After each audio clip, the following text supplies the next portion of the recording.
Are we good? We're good, guys? Sorry about that. I don't know what happened. Inshallah, someone please let me know that we're back connected again.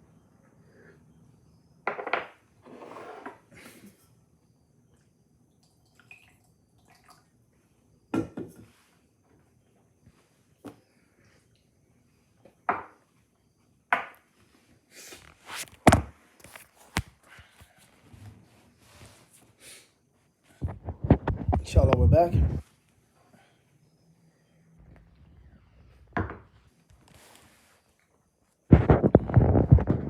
طيب.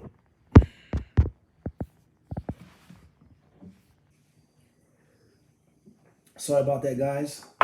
What's important is that's my answer to anybody speaking about a caliphate. Kitab and Sunnah. Nothing else. Politics, presidents, UN, this people, this president. Kitab and Sunnah. Period. Between me, between you, Kitab and Sunnah. Should we have a Khalifa or not? Kitab and Sunnah. That's all we have. Quran and Sunnah. Wallahu alam. طيب, question states.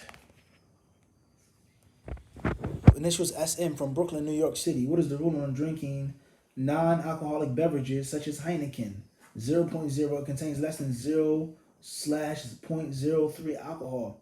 This amount has no impact on the body and is fully fine in view of driving. Scholars of Islam have made things very simple for us. And they say, إِنَّ الْحُكْمَ يَدُورُ مَعَ عِلَّتِهِ وُجُودًا وَعَدَمًا. The ruling is based off of its reason. Why? So therefore, if a drink causes you to get drunk, if you have a lot of it, then a little bit of it is haram. So this tea, for example, let's say this amount of tea doesn't get me drunk. But if I drink this amount, then it will what? Get me drunk. The full canister will get me drunk. So that would make this amount haram.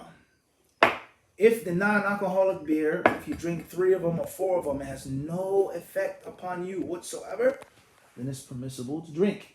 And that is because the ruling falls and it goes with its illah. The reason behind the prohibition of khamr is intoxication. If that reasoning is non-existent, then the ruling also becomes what? Non-existent. Wallahu alam. Right, next question states.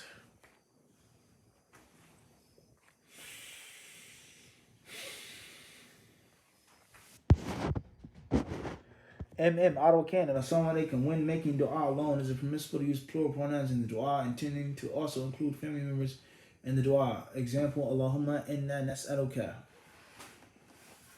Best to use the singular pronoun unless it's a specific prophetic supplication in which the plural pronoun has been mentioned. But in general, it's not necessarily haram with the intention of others, but you're not necessarily in the company of others. Wallahu alam. Tayyib. Initials AA from St. Paul, Minnesota. Are there any books that you can recommend that outline how one can improve their khushu' in salah? Jazakallahu khairan. Ibn Rajab has a book on khushu' in salah. It's in English as well. NH Toronto, Canada. Islam Mufti, can I read a little loudly? As for dhuhr, we explained that before. Recite silently, and from time to time, if you recite it out loud, it's not necessarily haram, but the sunnah is to recite it silently. And you don't have to say it but so loud, just enough. Okay? Wallahu alam.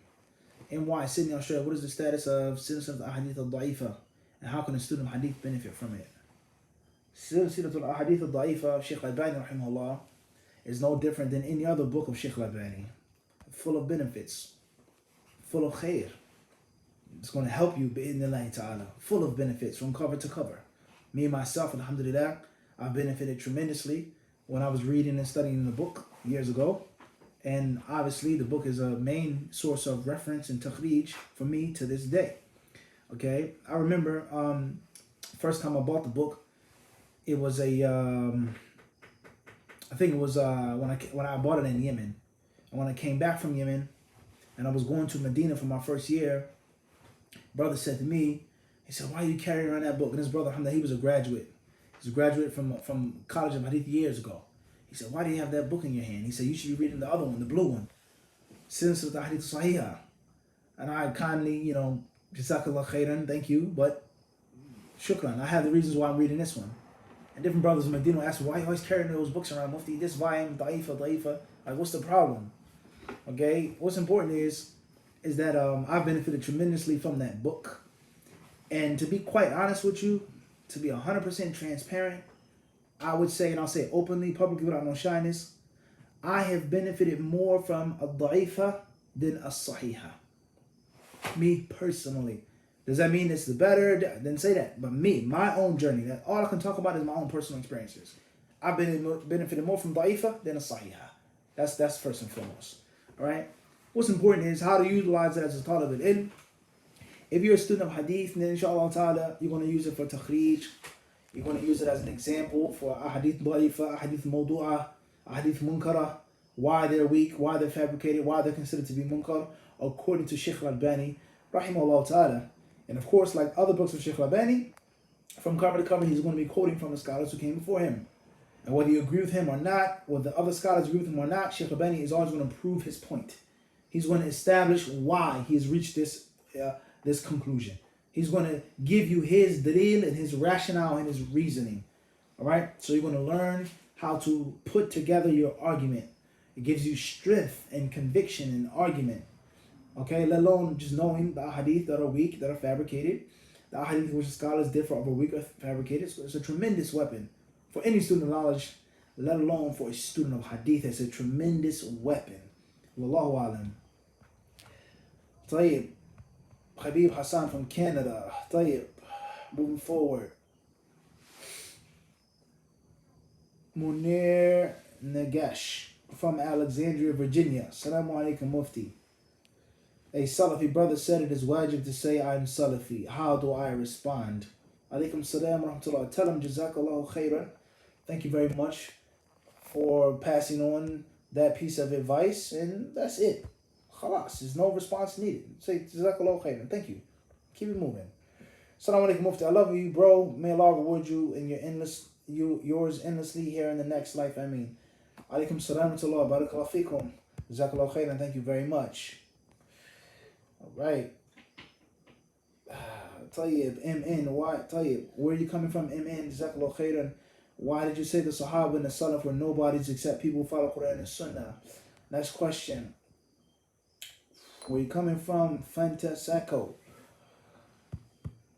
Simcoe San. Assalamu alaikum, England, London. My question is, do we know how many sides are left till the major size? Signs? La yujalliha li waqtiha illa hu. No one knows about the hour but Allah. Period. Nobody. That's it. No one knows when the hour is coming but Allah Azza wa Jalla.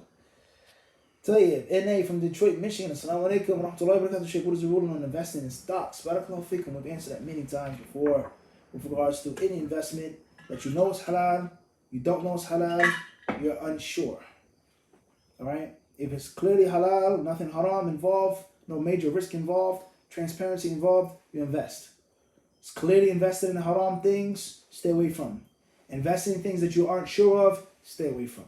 Wallahu a'lam. Initials SM from Brooklyn, New York. What are some tips to memorize the Quran? I'm not new. I have memorized over 4 juz, but I need some tips. I.e. time of day, amount of ayahs, how many times to repeat, etc. Tayyib. Alhamdulillah, 4 juz is a lot of Quran. Alhamdulillah, it's a great accomplishment. May Allah give you more. If you memorize 4 juz, you're pretty well off. What's important is how much time do you have throughout the day? Do you work? Do you have children? Do you have a wife? Do you have a husband? Do you know Arabic? How fast does it take you to read it? How good is your tajweed? All of those factors are needed for us to give you a specific prescription. Wallahu a'lam. Alright guys, we're going to stop here tonight. Jazakumullahu khairan. Inshallah we'll see you on the next live stream. Assalamu alaikum wa rahmatullahi wa barakatuh.